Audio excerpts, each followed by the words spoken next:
Hi, how's it going? So, the Harmonic series, what is it and why is it just so damn cool? Well, to put it in simple terms, the Harmonic series is what allows this and this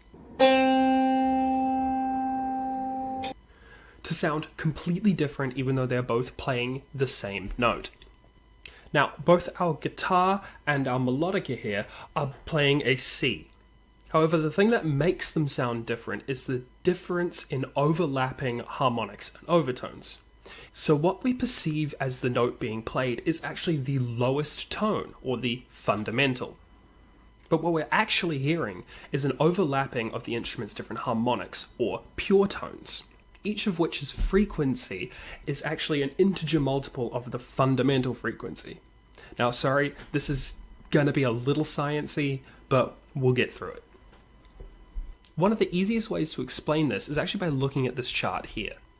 So what we have here is the fundamental wave, which is the perceived tone, followed by a series of overtones or harmonics, which when stacked on top of each other allows us to perceive a specific timbre of the instrument. As a practical example of this, if we simply look at the sine waves, we can picture this as being a guitar string being plucked. As it's plucked, we have a one wave, then another, then another, then another, so on and so forth, effectively going infinitely.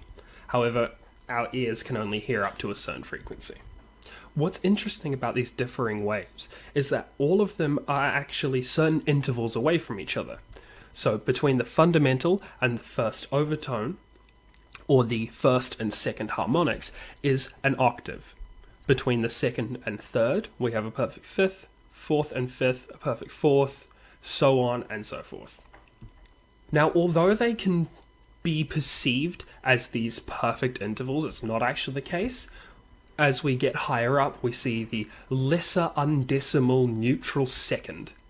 Or if we were to look at it using this here, we can see that there is slight variation in pitches. Now, each of the overtones are actually multiples of the fundamental frequency. And because this is the case, we're not going to be having exact intervals between each of the notes. So for example, we have the third, which is 2 cents sharp, the fifth, which is 14 cents flat, so on and so forth. We do get some variation, which is quite a bit bigger than others. So if we look here at the 11th, we can see that that is actually 49 cents flat. And the 13th is 40 cents sharp. Now, you might be thinking to yourself, what's even the point in all this? Why does this even matter? Well, one thing I find most fascinating about the Harmonic series is that theoretically, we could use this to recreate any instrument sound entirely digitally. Now, that itself is a lot easier said than done. However, we can get pretty close even with fairly simple means. Now, one way that we can actually see this being done in real time is by using something known as an additive synthesizer.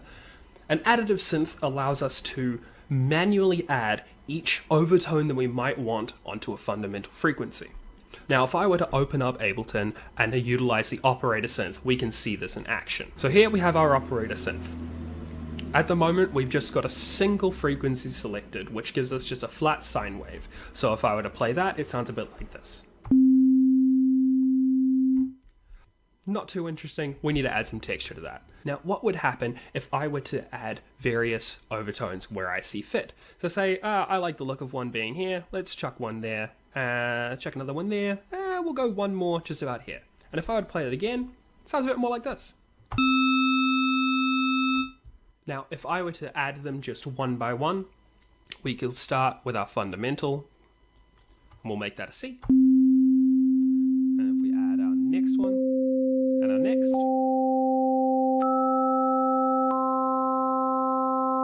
Now you see, as you're manually adding them, you can hear the chords start to build up with the different intervals you're adding in. However, once we play it again, it will just sound like. So now that we've gone over the basics of how an additive synth works and what the hell the point of the Harmonic series is, we can now try and recreate an instrument. Let's say we want to make a brass instrument. Now here, I'm going to try and recreate just a simple synthesized brass instrument. Now the thing about brass instruments is that for the first couple integers of sine waves, they tend to be pretty compact and close together. But as you get further away from the fundamental, they become more and more spaced out, with the higher notes having large gaps between them. So if we go back to our operator synth, we'll start with our fundamental, of course, which sounds just like. Now what we're going to do is we're going to add a couple overtones. We're going to start very close together for the first couple, and then we're going to start spacing them out a bit.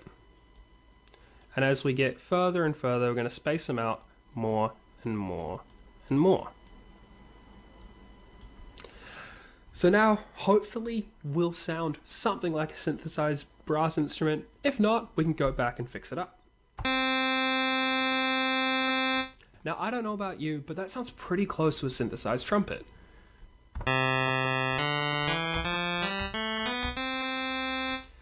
Now, it's not quite there. Unfortunately, I don't have enough time to go through every single individual sine wave that would be needed to recreate this perfectly in this video, but with enough time and effort, it's definitely possible to get there.